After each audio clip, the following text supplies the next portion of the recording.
Hey guys, thanks for joining. So in this section, we're gonna go over also adding more sources to the collector. So the first one I wanna do is actually add another syslog with a different port that's listening to a different port. So what's gonna name it? I wanna use the same name. So this is Linux 1, add source, syslog, and let's do Linux X2. Source category is important, so like here we're gonna name it, I want to give it the same name, but syslog2, and here it should listen to 15. We could add other fields just to make it, if we want to use a field to search for those logs by themselves, and we could combine multiple sources when we're querying using the same field. So it's a little bit handy to do that. Let's name it field test, and let's name this first. All right. Okay, and also here we could add like some rules for the filter. So what happened is you could use it to exclude messages that match or include messages that match. And this is a regex for the message itself. Okay, so example, when we test before the hello, like here we could like, let's do it, like the best thing is to test it without, so exclude filter, let's do, sorry. Right, so any message that has hello should be excluded, and here we'll do exclude hello. Right, so this field is not required, by the way, just because in the previous video we did add the syslog with a wizard. Here we're adding it manually. All right, so just save. And you could see this is pretty fast. It came out directly. And if we check here, 1 second.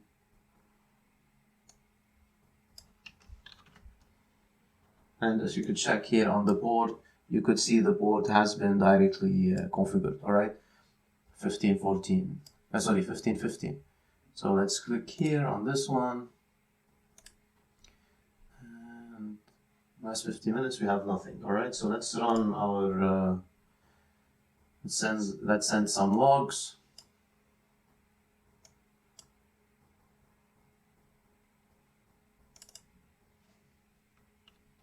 Here, let's do.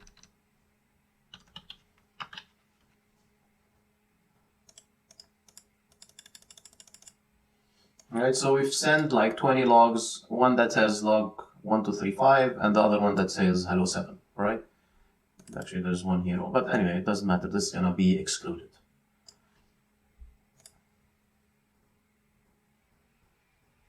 And actually, we could do it using the filter as I mentioned before. So if we go here to the collector, edit,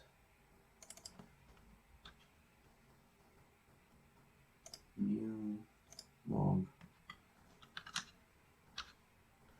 and what did we name it? First.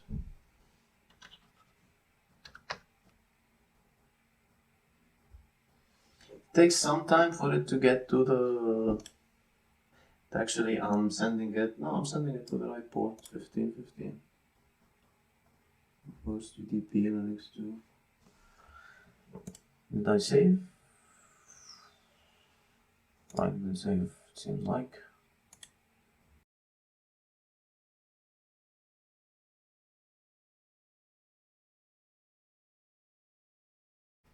Right, I should have put apply and save here for it to take effect.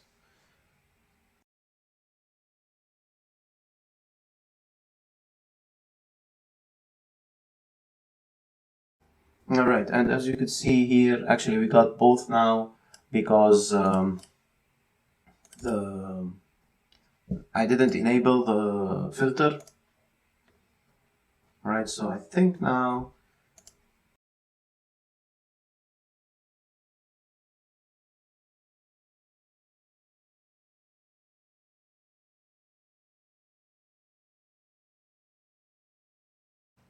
right, so what I did here in the query, we're specifying that the source category is this, and the collector, you don't need to specify both.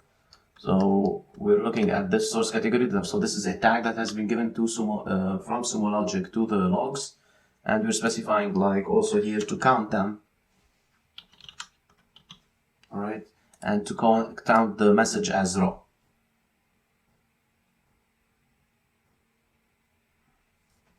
I think I should do underscore raw.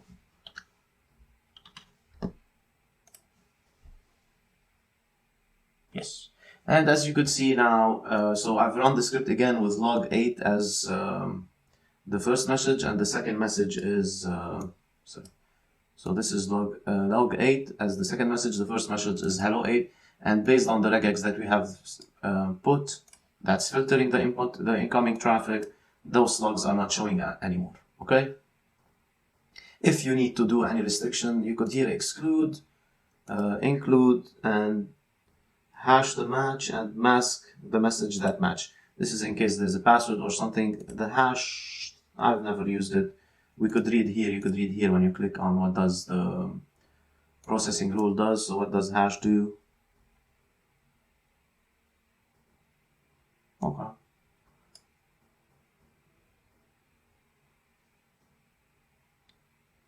Okay, all right.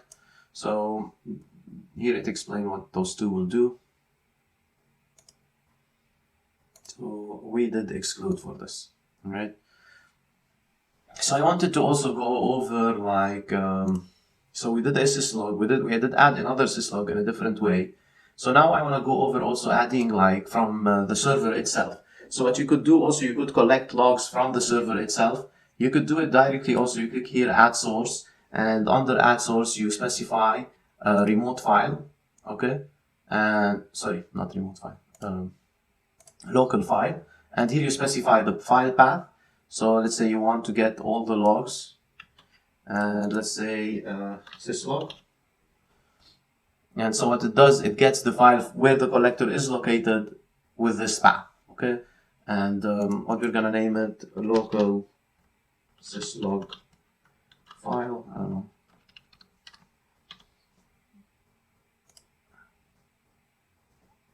Source category, okay,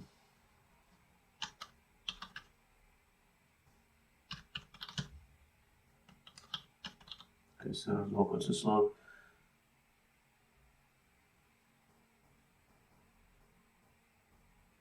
No, I don't care about doing anything. All right.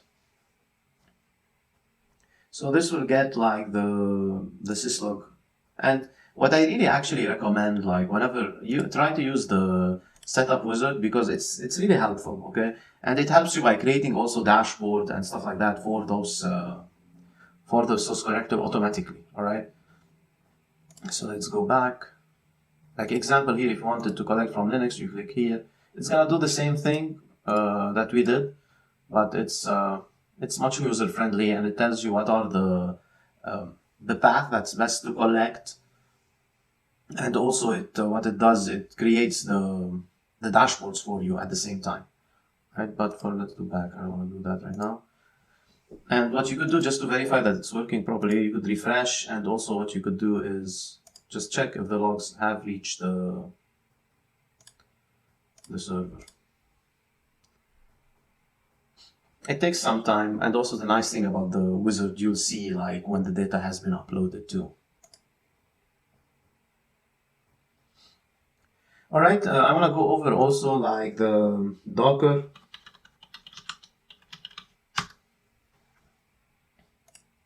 Just because it's really helpful, especially if you have like you're hosting a couple of applications. It's really powerful the way we're gonna do that, the way SumoLogic does it, and very straightforward, okay? You could read like here it tells you need to create a SumoLogic access key ID and key, tailor source configuration. And so the steps are easy, we did that. So we created an access key ID, and then all you need to do is actually just run this command, all right? So when you run this command as it is, all you have to do is add the access ID and the access key. And what happens is SumoLogic will get a lot of information from the Docker containers and print it out for you. And I could show you on this dashboard.